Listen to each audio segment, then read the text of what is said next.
Organiser un rallye de l'ampleur de celui du Maroc est un travail d'une année. Mais au fur et à mesure que l'événement approche, l'équipe de Emma Claire, la directrice de NPO, grandit pour devenir une force de frappe impressionnante. Le jour J, lors des contrôles administratifs et techniques, ce sont pas moins de 150 personnes qui constituent le staff de NPO.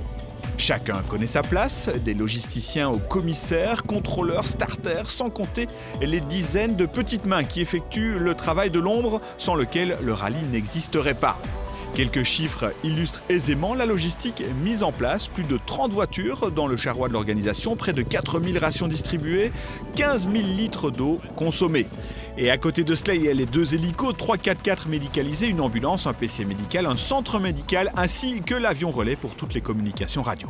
Mais le point le plus essentiel sur un rallye, c'est la sécurité. Outre les moyens électroniques, de localisation et de communication embarqués sur les véhicules, il y a le staff médical composé d'urgentistes, de kinés, d'infirmiers et de médecins spécialistes.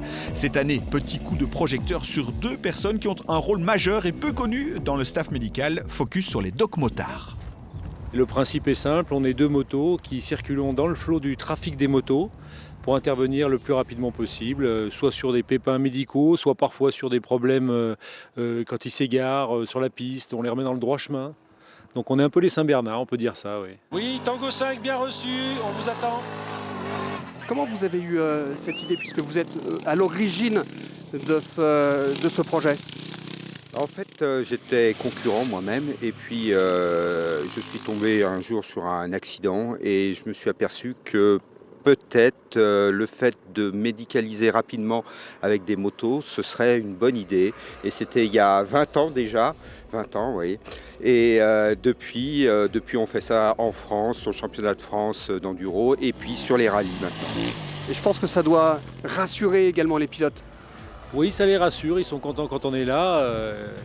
Et puis nous, ça nous fait une belle expérience humaine et on peut concilier à la fois notre profession et un peu notre passion. On n'a pas eu beaucoup de blessés, 1 par jour à peu près, et pas de gros blessés.